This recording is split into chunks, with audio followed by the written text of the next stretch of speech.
Wacht. Are you ready? Yeah. Okay. Hello, kids. This is Mr. T, and we have Nabaat here. We are going to tell you kids stories. You know, the previous version of editing was too hard for me. It took a lot of time for me, so I just I told him, sir. Yeah, it was too hard. And then now I'm not a full-time YouTuber, so I cannot put a lot of time on editing the stuff. So I just let go of it. We're just back to the old version. To the old version. I actually prefer this.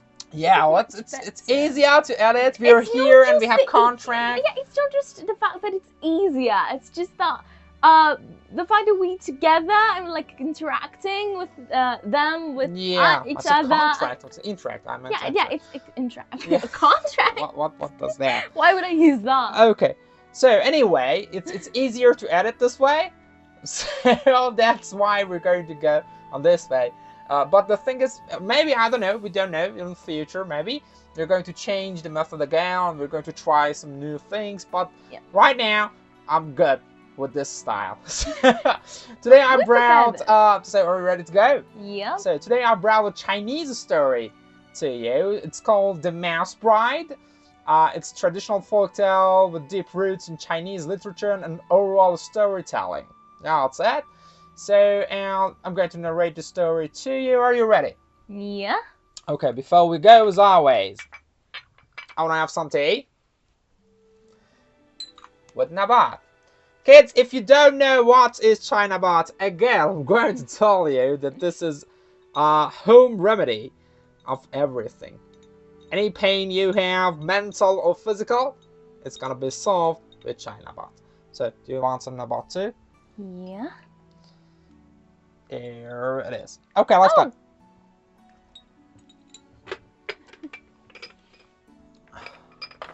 Long ago, in a quiet field near the foot of the Yellow Mountains, there lived a mouse named Master Moo. He was no ordinary mouse. He was respected among the field mice for his neat burrow, his grain storage system, and most of all, his lovely daughter, Lian. Lian was smart, soft-spoken, and graceful. She sang while she worked, helped the elders dig tunnels, and never left crumbs lying around. Mr. Moo adored her. She is the most perfect mouse daughter in all the provinces, he often said. Only the strongest in the universe is worthy of her.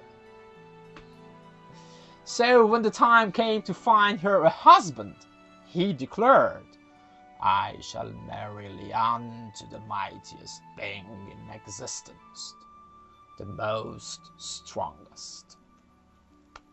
Lian blinked. Father, does that mean another mouse? No, my child, he said, puffing up.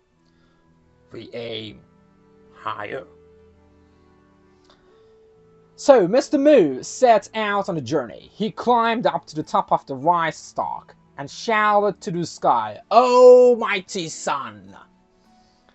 You light the world and warm the crops. You shine brighter than anything we know. Will you marry my daughter, Lian?" The sun shone proudly and said, I am honored, but I am not the strongest. What? Mr. Moo squeaked. When I shine, the cloud covers me. I cannot push through his grey coat. Mr. Moo blinked up at the sky. So, cloud is mightier than sun? In some ways, perhaps you should ask him. And so, off Mr. Moo went chasing power. Mr. Moo traveled to the highest hill and called into the sky. "Oh, mighty cloud! You hide the sun and cast your shadow across the land. Will you marry my daughter?" The cloud rumbled with laughter. "Nay, marry your daughter. I am flattered, but I am not the strongest." "Why not?" Mr. Moo asked. "Because the wind pushes me wherever it pleases. I cannot stop it." Mr. Moo's whiskers twitched. So the wind is stronger?" "Indeed." So Mr. Moo turned his little feet toward the wind. Mr. Moo climbed to the peak of the mountain and shouted, "Oh, mighty wind! You blow the cloud aside and shake the trees. Surely you are the strongest. Will you marry my daughter?" The wind swirled around him, lifting his tiny, tiny tail. I want that. Yeah, you do. "Ah, kind Mr. Moo, I am strong, yes, but not the strongest." "Oh, not again," Mr. Moo cried. "When I blow against the wall, I am stopped. I cannot pass through it." "Not again," Mr. Moo cried. "When I blow against a wall, I am stopped. I cannot pass through it." "Oh, so the wall is mightier than the wind." "That's right. Try him next." So, Mr. Moo scurried to a ground stone wall at the edge of a village. He tapped the bricks and shouted, "Oh, mighty wall, you stop the wind and stand tall against the stones. Will you marry my daughter?" The wall, being a wall, said nothing, while a small voice echoed from within its cracks. "Oh, excuse me, sir. I live inside the wall." Mr. Moo peeked in and saw another mouse, a humble little field mouse, nibbling on a rice grain. "What are you doing in the wall?" Mr. Moo asked. "Why, I live here. I burrow through it, sleep in it, and store food behind its stones." Mr. Moo's eyes widened. "You mean you can break through the wall?"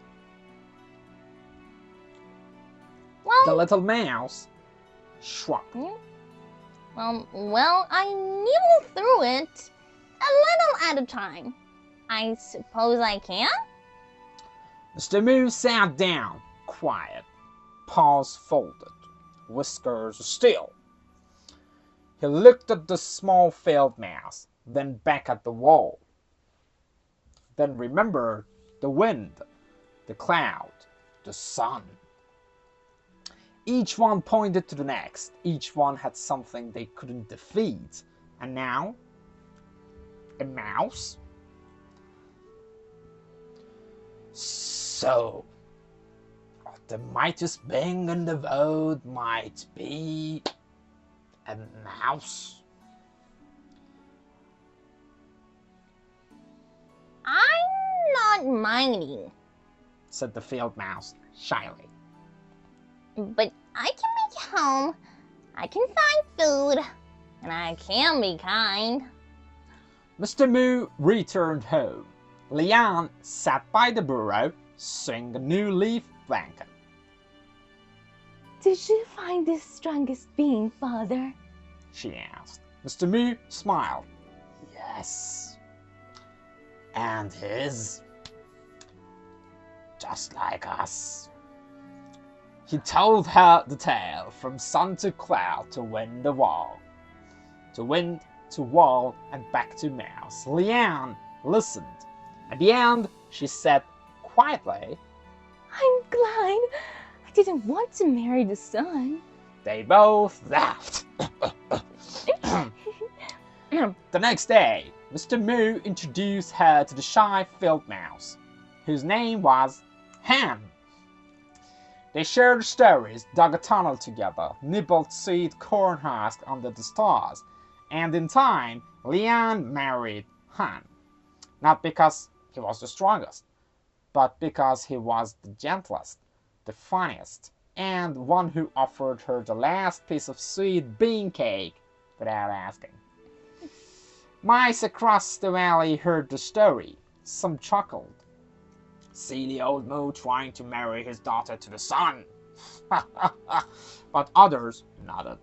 You never know strength until you measure it against kindness. And even today, elders tell it to the young mice before bedtime. You don't need the sun to shine. You just need someone who'll share the rice grain with you when you're cold. Kids, Pal doesn't always roar. Sometimes it nibbles quietly and builds a life with gentle paws. True strength lives where kindness and commitment meet. The thing is that people you can rely on, people you can trust, are not always the strongest ones. Know that? But mostly the kindest ones. Nice story.